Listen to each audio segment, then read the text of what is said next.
Hi friends, आप सभी का आपके अपने YouTube चैनल यूपीएससी इन्फो 24 में स्वागत है। दोस्तों, ये जो वीडियो है ये नागरिक शास्त्र पीजीटी जो 2021 में हुआ है उसी का पेपर है। इसमें क्या किया गया है, जो पेपर है उसका हल भी दिया गया है और उसकी व्याख्या भी दी गई है। तो आप वीडियो के अंत तक बने रहिए। स्टार्ट करते हैं। पहला नंबर क्वेश्चन है 11 नंबर, निम्न में से कौन सा जोड़ा सही नहीं है ये आपको बताना है। इसमें ऑप्शन दिया गया है, मिलान करना है। तो दैविक उत्पत्ति का सिद्धांत के समर्थक कौन है? जेम्स प्रथम। शक्ति सिद्धांत ओपेनहाइमर।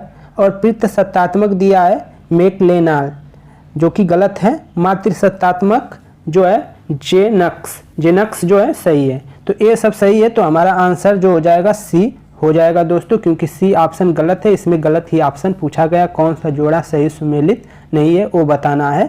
तो वो तीसरा नंबर है। अब तीसरे व्याख्या हम देख लेते हैं।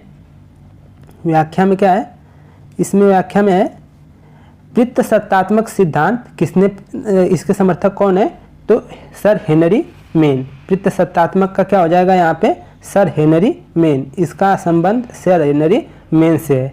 अब व्याख्या देखिए, मैक्लेलान या मैक्लेलान को मातृसत्तात्मक राज्य की उत्पत्ति के सिद्धांत का समर्थक माना जाता है, ठीक है। और ओपेनहाइमर भौतिक के प्राध्यापक थे, जो परमाणु बम के जनक के रूप में भी जाने जाते हैं। ये था पहला क्वेश्चन 11 नंबर। अब हम 12 नंबर क्वेश्चन देखते हैं। संयुक्त राष्ट्र ने किस दशक को महिलाओं के दशक के रूप में घोषित किया है? तो ऑप्शन देख लीजिए, 1976 से 1985 को, 1986 से 1995 को, 1966 से 1975 तक को, या 1971 से 1980 तक को। किसको महिला दशक घोषित किया गया है? तो आपका आंसर पहला हो जाएगा ए, पहला नंबर सही है। 1976 से 1985 के मध्य के दशक को महिला के दशक के रूप में संयुक्त राष्ट्र संघ द्वारा घोषित किया गया है। यहाँ पे कुछ व्याख्या दिया गया है फ्रेंड्स, इसको आप देख लीजिए, अच्छे से नोट कर लीजिए।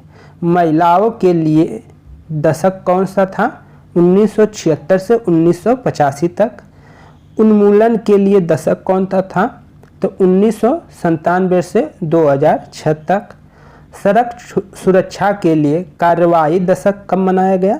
तो 2011 से 2020 के दशक में।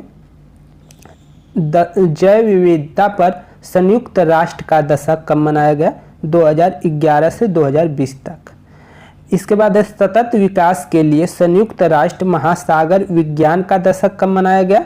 तो 2020 से 2030 तक ये जो चल रहा है पीरियड, ये क्या है? सतत विकास के लिए संयुक्त राष्ट्र महासागर विज्ञान का दशक चल रहा है 2020 से 2030 तक। स्वदेशी भाषाओं का अंतर्राष्ट्रीय दशक कब मनाया गया है? तो ये मनाया जा रहा है 2022 से 2032 तक। इसको आप नोट कर लीजिए। ये वाला दोनों क्वेश्चन आ सकते हैं, ये दोनों क्वेश्चन स्टार लगा लीजिए, ये दोनों इस बार पूछे जा सकते हैं, तो इसको याद रखिएगा। आगे देखते हैं 13 नंबर, शिक्षित बनो, संघर्ष करो, संगठित बनो। यह किसका दिया हुआ नारा है? ऑप्शन है राजा राम मोहन राय, ईश्वर चंद्र विद्यासागर, एम.एन. राय, वी.आर. अम्बेडकर। तो इसको किसने दिया है? तो आंसर हो जाएगा वी.आर. अम्बेडकर। शिक्षित बनो, संघर्ष करो, संगठित बनो, यह क्या है? वी.आर. अम्बेडकर द्वारा दिया गया नारा है। आप व्याख्या देख लीजिए, शिक्षित बनो, संघर्ष करो, संगठित बनो। यह कथन डॉक्टर वी.आर. अम्बेडकर का है।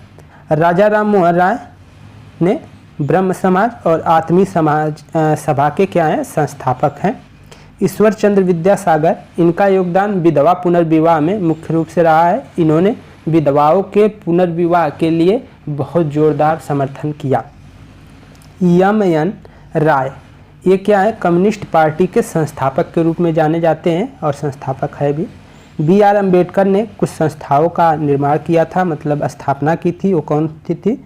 बहिष्कृत हितकारी सभा की स्थापना की थी, समता सैनिक दल की भी स्थापना की थी, और इसके बाद डिस्प्रेस क्लासेस एजुकेशन सोसाइटी की भी स्थापना या नींव डाली थी। ये सब संस्थाएं बी.आर. अम्बेडकर द्वारा स्थापित की गई थी। बहिष्कृत हितकारी सभा, समता सैनिक दल, डिप्रेस्ड क्लासेस एजुकेशन सोसाइटी, तो इसको भी आप नोट कर लेंगे। आगे है 14 नंबर क्वेश्चन, निम्न में से कौन सा जोड़ा सही नहीं है ये बताना है। लेखक दे दिया गया है और उसके पुस्तक है। तो मोस्का किस पुस्तक के लेखक हैं? द रूलिंग क्लास के लेखक कौन है? द रूलिंग क्लास के लेखक के हैं, जो लेखक हैं वो मोस्का हैं। पैरेटो माइंड एंड सोसाइटी के लेखक हैं। इसके बाद रॉबर्ट्स मिशेल्स, इनके पुस्तक का नाम इस समय दिया गया है पॉलिटिकल पार्टीज। और इसके बाद ये है लिपसेट का वेल्थ नेशन। तो ए वाला जो आंसर हो जाएगा वो सही हो जाएगा, क्योंकि ये मिलान गलत है। जो वेल्थ ऑफ नेशन के जो है लेखक हैं वो एडम स्मिथ हैं। वेल्थ ऑफ नेशन के जो लेखक हैं वो कौन है? एडम स्मिथ हैं। इसमें दिया गया है लिपसेट, जो कि गलत मिलान है। तो सही मिलान हमको नहीं चुनना है, हमको गलत मिलान चुनना है। और जो तीनों है ये सही हैं। मोस्का द रूलिंग क्लास के लेखक है। पैरेटो के पुस्तक का नाम है mind and society. Robert Michels की पुस्तक का नाम है पॉलिटिकल पार्टीज। तो ये याद रखेंगे। यहाँ पे व्याख्या भी दिया गया है उसी तथ्य को, एक बार रिवीजन कर लीजिए। पॉलिटिकल पार्टीज किसकी पुस्तक का नाम है? रॉबर्ट मिशेल्स के पुस्तक का नाम है। वेल्थ ऑफ नेशन किसके पुस्तक का नाम है? एडम स्मिथ के पुस्तक का नाम है। द रूलिंग क्लास किसके पुस्तक का नाम है? तो गेटानो मोस्का के नाम का जो पुस्तक का नाम है वो क्या है? The ruling class. Mind and society, ये पुस्तक बार बार पूछा गया है, तो इसके नाम में जो लेखक हैं माइंड एंड सोसाइटी पुस्तक के लेखक है विल्फ्रेडो पैरेटो। ठीक है। और ये है सीमोर मार्टिन लिपसेट, एक अमेरिकी समाजशास्त्री थे। सीमोर मार्टिन लिपसेट एक अमेरिकी समाजशास्त्री थे। 15 नंबर क्वेश्चन देखिए, लोक निगम का उत्तरदायी होता है। लोक निगम का उत्तरदायित्व होता है तो किसके प्रति होता है? नौकरशाहों के प्रति। 2 है प्रधानमंत्री के प्रति। 3 है राष्ट्रपति के प्रति। 4 है संसद के प्रति। तो आंसर क्या हो जाएगा? संसद के प्रति। लोक निगम का उत्तरदायित्व संसद के प्रति होता है। व्याख्या देख लीजिए। लोक निगम अथवा सार्वजनिक निगम, अर्थात लोक निगम को सार्वजनिक निगम भी कहा जाता है। लोक निगम अथवा सार्वजनिक निगम की स्थापना लोक हित की दृष्टि में से की जाती है। इसकी स्थापना संसद द्वारा विशेष अधिनियम के अधीन की जाती है। सार्वजनिक निगम के प्रकार, इसके 2 प्रकार है, पूर्णतः सरकारी निगम और मिश्रित निगम। लोक निगम, जिसे हम सार्वजनिक निगम भी कहते हैं, लोक निगम या सार्वजनिक निगम संसद के प्रति क्या होता है? उत्तरदायी होता है संसद के प्रति। आगे देखिए 16 नंबर है दोस्तों, सूची 1 को सूची 2 से क्या करना है? सुमेलित करना है। यहाँ पुस्तक दिया गया है, इधर पुस्तक है, इधर उसके लेखक हैं। महात्मा गांधी द्वारा जो लिखी गई पुस्तक है वो कौन सी है? हिंद स्वराज, ये आपको मालूम है। V.R. अम्बेडकर द्वारा जो लिखी गई पुस्तक है वो कौन सी है? तीसरी हो जाएगी। एनिहिलेंस ऑफ कास्ट लिखी गई है। फिर M.S. गोलवरकर ने कौन सी पुस्तक लिखी है? इन्होंने बंच ऑफ थॉट लिखा है। बंच ऑफ थॉट्स पुस्तक किसका है? M.S. गोलवरकर का है। और बचा डी ऑप्शन, तो ये क्या हो जाएगा? V.D. सावरकर का हिंदू तत्व जो है V.D. सावरकर की पुस्तक का नाम है। अब ये मिलान देख लीजिए किससे मिल रहा है, कुछ देखिए। तो पहला का दूसरा से है, तो हिंद स्वराज, जिसमें दूसरा कहाँ दिया गया है? 2 में है। तो ए वाला हमारा आंसर सही हो जाएगा 2, और कुछ मिलान करने की ज़रूरत है ही नहीं। ठीक है, पहले का 2, तो ए वाला हो गया हमारा 16 का आंसर, दूसरा सही हो गया। तो इसमें देखिए ए का दूसरा से है, तो ए का दूसरा का, बी का तीसरा से, बी का तीसरा से, सी का पहला से, सी का पहला से, डी का चौथा से, डी का चौथा से, तो ए आंसर हो जाएगा 2। व्याख्या वही हो जाएगा फ्रेंड्स। आगे बढ़ते हैं 17 नंबर। संयुक्त राष्ट्र के निम्नलिखित महासचिवों को उनकी नियुक्ति के क्रम में व्यवस्थित कीजिए। उनकी नियुक्ति के क्रम में क्या करना है, व्यवस्थित करना है। यू थांट दिया गया है, ट्रीगवेली, फिर कुर्त वाल्डहाइम, डैग हेमरशोल्ड, ये 4 लोग हैं। चारों के जो काला अनुक्रम है, कार्यकाल है, उसी के अनुसार इनको क्या करना है, व्यवस्थित करना है। इनका कार्यकाल नीचे दिया गया है, आप इनके कार्यकाल को अच्छे से देख लें, इसके बाद आप व्यवस्थित कर लीजिएगा। ठीक है, ये है कार्यकाल। ट्रीगवेली का जो है 1946 से 1952 तक है। डैग हेमरशोल्ड का कार्यकाल जो है 1953 से 1961 तक है। और यू थांट का जो है 1961 से 1971 तक है। कुर्त वाल्डहाई का जो कार्यकाल है 1972 से 1981 तक है। तो फ्रेंड्स, ये हो जाएंगे आपका पहला नंबर, ये हो गए दूसरा नंबर, ये हो गए तीसरा नंबर, ये हो गए आपके चौथा नंबर। तो नीचे देखिए, ये पहला नंबर, ये आपके पहला नंबर थे, तो तीसरा हो गया। ठीक है, अब देखिए, ये पहला नंबर थे, तो ये पहला नंबर पे हो गए, तो तीसरा पहले पे आ गया, तो ये वाला हमारा आंसर 3 सही हो जाएगा। ठीक है, इनका जो कार्यकाल है वो आप देख ही रहे हैं, 1946 से 1952 तक है। फिर आ जाएंगे दूसरा पे, ये चौथा नंबर वाले, तो ये दूसरा पे हो गए। तीसरा पे फिर पहला नंबर वाले, इनका 1961 से 1971 तक, और अंत में जो बचे वो आखिरी में हो जाएंगे। तो ये एक बार नोट कर लीजिएगा, सभी अभी तक का जो भी यूएनए में महासचिव हुआ है उनके कार्यकाल दिए गए हैं। इसको इस समय वीडियो को रोक लीजिए और आप इसको लिख लीजिए कॉपी पे। आगे देखते हैं फ्रेंड्स, 18 नंबर क्वेश्चन है, सत्ता के सहमति मॉडल की रचना की किसने की थी, ये आपको बताना है।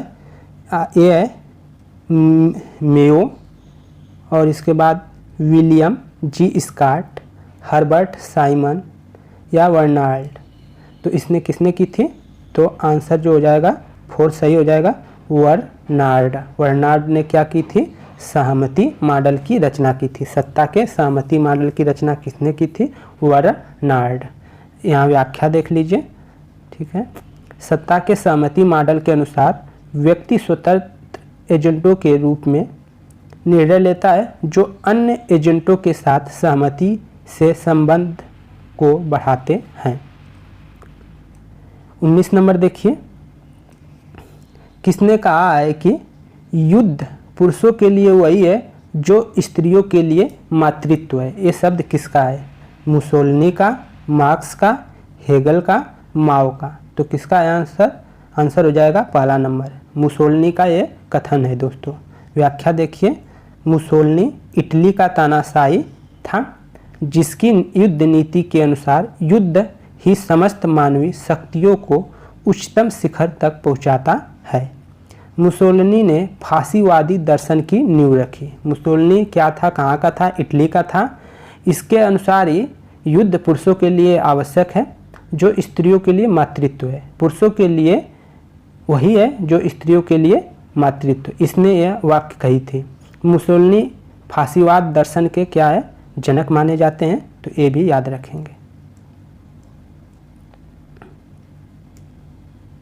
अगला है 20 नंबर, किस प्रधानमंत्री के कार्यकाल में 73वां संविधान संशोधन विधेयक पारित हुआ। किस प्रधानमंत्री के कार्यकाल में 73वां संविधान संशोधन विधेयक पारित हुआ। ऑप्शन देखिए, इंदिरा गांधी, राजीव गांधी, वी नरसिम्हा राव, वी सिंह। तो आंसर जो हो जाएगा सी हो जाएगा, तीसरा नंबर आंसर हो जाएगा वी नरसिम्हा राव। व्याख्या देख लीजिए फ्रेंड्स। व्याख्या में 73वें संविधान संशोधन 1992 के द्वारा पंचायती राज व्यवस्था को संवैधानिक दर्जा प्राप्त हुआ। तो 73वां संविधान संशोधन कब हुआ था, 1992 में हुआ था। इसी संविधान संशोधन के द्वारा पंचायती राज्य व्यवस्था को संवैधानिक दर्जा प्राप्त हुआ। 73वें संविधान संशोधन 1992 तत्कालीन प्रधानमंत्री पी.वी. नरसिम्हा राव के कार्यकाल में प्रभावी हुआ। मूल संविधान में भाग 9 एवं अनुसूची 11 के अंतर्गत अनुच्छेद 243 से 243 न में उपबंधित किया गया है, जिसमें कितने विषय हैं? 29 विषय हैं।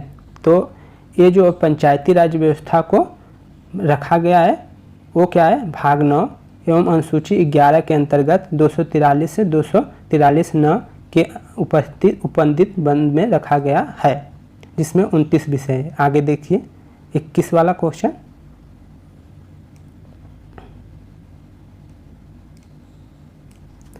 राज्य एक नैतिक संस्था है जो मनुष्यों के पूर्ण नैतिक विकास के लिए अपरिहार्य है, मतलब आवश्यक है। राज्य एक नैतिक संस्था है जो मनुष्यों के पूर्ण नैतिक विकास के लिए अपरिहार्य है। इस वक्तव्य का संबंध है किससे है ये बताना है। व्यक्तिवादियों से, आदर्शवादियों से, अराजकतावादियों से, मार्क्सवादियों से। तो किससे है दोस्तों? आंसर हो जाएगा दूसरा नंबर, आदर्शवादियों से। इसका जो संबंध है आदर्शवादियों से है। व्याख्या देख लीजिए। आदर्शवादियों की उत्पत्ति प्लेटो के विचारवादी सिद्धांत से हुई है। इसके अनुसार संसार भौतिकता में नहीं बल्कि उसके वास्तविकता प्रत्ययों एवं विचारों से है। कुछ आदर्शवादी दार्शनिक इस प्रकार हैं। कौन कौन से हैं उसमें? आदर्शवादी दार्शनिकों में सुकरात, डेकार्टी, स्पिनोजा, वर्कल, कांट, हेगल आदि हैं। ठीक है। 22 नंबर क्वेश्चन देखिए। 22 नंबर, निम्न में से कौन सा शक्ति संतुलन स्थापित करने का साधन नहीं है? निम्न में से कौन सा शक्ति संतुलन स्थापित करने का साधन नहीं है? तो एक पहला नंबर है मैत्रिक संधि एवं प्रति मैत्रिक संविधियाँ, शस्त्रीकरण, निशस्त्रीकरण, क्षतिपूर्ति, अहस्तक्षेप। तो शक्ति संतुलन किससे स्थापित नहीं किया जा सकता है वो आपको बताना है, साधन नहीं है। तो अहस्तक्षेप ये क्या है? कोई साधन नहीं है। और तीनों ऑप्शन सही है।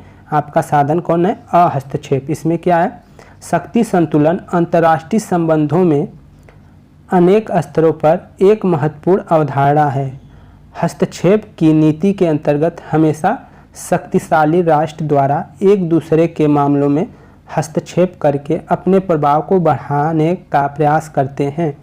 इस प्रकार अहस्तक्षेप शक्ति संतुलन स्थापित करने का साधन नहीं है। तो आंसर जो हो जाएगा आपका चौथा सही हो जाएगा। ये साधन नहीं है शक्ति संतुलन के। अब शक्ति संतुलन के मुख्य साधन कौन कौन से हैं ये आप जान लीजिए। तो यहाँ पे देखिए मुख्य शक्ति संतुलन के कौन कौन से साधन होते हैं। हस्तक्षेप करना, इसके बाद मैत्रिक संधियाँ हो गई, क्षतिपूर्ति या मुआवजा, ये क्या है? शक्ति संतुलन के साधन है। शस्त्रीकरण या निशस्त्रीकरण, शक्ति संतुलन की अवधारणा, मध्यवर्ती राज्य, ये सब क्या है? साधन है शक्ति संतुलन के, मुख्य साधन है। इनको आप नोट कर लीजिए। आगे है अपने ऊपर, अपने शरीर और अपने मन पर व्यक्ति संप्रभु है। मिल्क ने अपने यह विचार किस रचना में प्रकट किए? अपने ऊपर, अपने शरीर और मन पर व्यक्ति संप्रभु है। मिल ने अपने यह विचार किस रचना में प्रकट किए हैं, बताए हैं, ये बताना है आपको। On liberty, utilitarianism, principles of political economics, considerations on representative government. और इसके बाद इसमें से जो आंसर है दोस्तों वो पहला वाला सही है, ऑन लिबर्टी। ऑन लिबर्टी में इन्होंने कहा है अपने ऊपर, अपने शरीर और अपने मन पर व्यक्ति क्या है? संप्रभु है। मिल का यह कथन ऑन लिबर्टी से लिया गया है। व्याख्या देख लीजिए। जॉन स्टुअर्ट मिल एक प्रसिद्ध सामाजिक, आर्थिक एवं राजनैतिक दार्शनिक एवं चिंतक हैं। जॉन मिल वेथम के उपयोगितावादी से प्रभावित थे। ठीक है। उनकी अन्य महत्वपूर्ण पुस्तक अर्थशास्त्र का सिद्धांत है। उपयोगितावादी अवधारणा वेथम द्वारा प्रस्तुत की गई है। तो ये आप याद रखेंगे। 24 क्वेश्चन है। पॉलिटिक्स एमोग नेशन पुस्तक लिखी गई है? पॉलिटिक्स एमोग नेशंस पुस्तक लिखी गई है, किसके द्वारा लिखी गई है ये बताना है। तो ये आंसर हो जाएगा H.J. मार्गेनथाउ द्वारा। H.J. मार्गेनथाउ द्वारा पुस्तक लिखी गई है। इस पुस्तक का नाम है पॉलिटिक्स एमोंग नेशंस। ठीक है, और इसके बाद यहाँ पे है आपके व्याख्या में पहला ये आंसर आपका सही हो गया। ठीक है, पुस्तक है, लेखक है पॉलिटिक्स एमोंग नेशन के पुस्तक के लेखक कौन है? H.J. मार्गेनथाउ। ठीक है, और अंतर्राष्ट्रीय संबंध पुस्तक किसके द्वारा लिखी गई है? तो ये लिखी गई है Palmer and Perkins. What is history रहना चाहिए यहाँ पे। व्हाट इज हिस्ट्री किसकी पुस्तक है? E.H. कार की पुस्तक है। आगे देखिए 25 नंबर क्वेश्चन। निम्नलिखित में से कौन सी विधि कौटिल्य द्वारा सुनिश्चित मूल विधियों में सम्मिलित नहीं है? निम्न में से कौन सी विधि कौटिल्य द्वारा सुनिश्चित मूल विद्याओं में से सम्मिलित नहीं है ये बताना है। वार्ता, आनविच्छिकी, निरुक्त, त्रयी। तो आंसर क्या हो जाएगा? निरुक्त। निरुक्त आंसर हो जाएगा दोस्तों, क्योंकि निरुक्त जो है आपका वेदांग है। ठीक है, निरुक्त क्या है? वेदांग है। ये कौटिल्य की कोई सुनिश्चित मूल विद्याओं में नहीं शामिल है, ये वेदांग है। तो व्याख्या देख लीजिए। कौटिल्य के द्वारा सुनिश्चित मूल विधा 3 है। कौन कौन सी है? वार्ता करना, आनविच्छिकीय, फिर त्रयी। निरुक्त 6 वेदांकों में से एक है। इसका अर्थ है व्युत्पत्ति संबंधित व्याख्या करना। अन्य वेदांग शिक्षा, कल्प, व्याकरण, ज्योतिष और छंद हैं। आगे देखिए 26 नंबर क्वेश्चन है। अनुपातिक समानता का सिद्धांत सर्वप्रथम किसने प्रतिपादित किया? अनुपातिक समानता का सिद्धांत सर्वप्रथम किसने प्रतिपादित किया? अरस्तु, लाक, ग्रीन, लास्की। तो आंसर हो जाएगा अरस्तु। ठीक है, व्याख्या देख लीजिए। अनुपातिक समानता का सिद्धांत सर्वप्रथम अरस्तु द्वारा प्रतिपादित किया गया। इस सिद्धांत के अनुसार प्रत्येक व्यक्ति को समाज के सदस्यों के रूप में उसकी उचित भाग प्रदान करना चाहिए। विषम वितरण से समाज में असंतोष उत्पन्न होता है। 17 नंबर क्वेश्चन है। यदि भारतीय संघ में एक नए राज्य का सृजन करना हो तो निम्नलिखित अनुसूचियों में से किसे संशोधित किया जाना चाहिए? तो आंसर जो होगा वो कौन सा हो जाएगा दोस्तों? प्रथम अनुसूची। कौन सा? प्रथम अनुसूची में क्या करना पड़ेगा? संशोधन करना पड़ेगा, यदि भारतीय संघ में एक नए राज्य का सृजन करना हो तो। ठीक है, व्याख्या देखिए। प्रथम अनुसूची भारतीय संघ के घटक राज्य एवं संघ शासित क्षेत्रों का उल्लेख है प्रथम अनुसूची में। द्वितीय में क्या है? द्वितीय अनुसूची में इसमें भारत के राज्य व्यवस्था के विभिन्न पदाधिकारियों जैसे राष्ट्रपति, राज्यपाल, लोकसभा अध्यक्ष आदि के वेतन, भत्ते और पेंशन का उल्लेख है। किस अनुसूची में? दूसरे में। तीसरी अनुसूचियाँ हैं विभिन्न पदाधिकारियों के द्वारा पद ग्रहण करने के समय ली जाने वाली शपथ का क्या है? उल्लेख किया गया है तीसरी अनुसूची में। चौथी अनुसूचिया में विभिन्न राज्यों तथा संघीय क्षेत्रों के राज्यसभा में प्रतिनिधियों का जो विवरण है वो उल्लेख किया गया है। पांचवी अनुसूची है विभिन्न अनुसूचित क्षेत्रों में अनुसूचित जनजाति के प्रशासन एवं नियंत्रण का क्या किया गया है? उल्लेख किया गया है पांचवी अनुसूची में। 28 नंबर क्वेश्चन है फ्रेंड्स। जिले के कानून व्यवस्था कायम करने के लिए, कानून नहीं रहना कानून, जिले में कानून व्यवस्था कायम करने के लिए जिला पुलिस पर सामान्य नियंत्रण किसका होता है? तो किसका होता है फ्रेंड्स? ये तो सभी लोग जानते हैं, डिस्ट्रिक्ट कलेक्टर या जिला अधिकारी का होता है। ठीक है, आंसर ये व्याख्या देख लीजिए, आसान क्वेश्चन था। डिस्ट्रिक्ट कलेक्टर या जिला अधिकारी भारतीय प्रशासनिक सेवा का एक प्रमुख प्रशासनिक पद है जो एक जिले में पुलिस पर समान नियंत्रण के साथ निम्न दायित्वों का भी पालन करता है। आपदा प्रबंधन, कृषि ऋण का वितरण, भूमि अधिग्रहण, भूमि मूल्यांकन, उत्पादन शुल्क, जिला योजना केंद्रों की अध्यक्षता आदि। ये सब है। आप अगर डिस्ट्रिक्ट कलेक्टर या जिला अधिकारी जो बोलते हैं वो बनते हैं तो आपको ये सब चीज़ों का क्या करना पड़ेगा, निर्वहन करना पड़ेगा दायित्वों का। आगे 29 नंबर क्वेश्चन, अध्यात्मक शासन प्रणाली आधारित है। ठीक है, अध्यक्षात्मक शासन प्रणाली आधारित है। एक व्यक्ति में सत्ता केंद्रित करने में, अनेक व्यक्तियों को सत्ता प्रदान करने में, सरकार के तीनों अंगों के मध्य सत्ता पृथक्करण में, केंद्र और राज्यों के बीच सत्ता विभाजित करने में।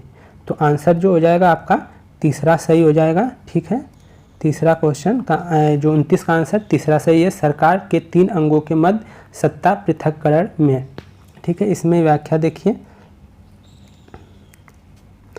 इससे राष्ट्रपति प्रणाली भी कहा जाता है। यह ऐसी गणतांत्रिक शासन प्रणाली है जिसमें राज्य प्रमुख एवं राष्ट्राध्यक्ष एक ही व्यक्ति होता है। राज्य की समस्त कार्यपालिका शक्ति वास्तविक रूप से राष्ट्रपति में निहित होती है। कार्यपालिका विधायिका के प्रति उत्तरदायी नहीं होती है। कार्यपालिका विधायिका के प्रति उत्तरदायी नहीं होती है। इसका उदाहरण अमेरिका है। ठीक है, आखिरी क्वेश्चन है फ्रेंड्स, भारत के संविधान के किस अनुच्छेद में लिखा गया है कि इस संविधान का संक्षिप्त नाम भारत का संविधान है। तो ये किस में लिखा गया है, तो इसका आंसर हो जाएगा 1993 अनुच्छेद में, अनुच्छेद 393 में। ठीक है, भारत के संविधान के किस अनुच्छेद में लिखा गया है कि इस संविधान का संक्षिप्त नाम भारत का संविधान है। तो एक किस अनुच्छेद में लिखा गया है, 393 अनुच्छेद में लिखा गया है कि इस संविधान का संक्षिप्त नाम भारत का संविधान है। इसका जिक्र 393 अनुच्छेद में किया गया है। व्याख्या देख लीजिए,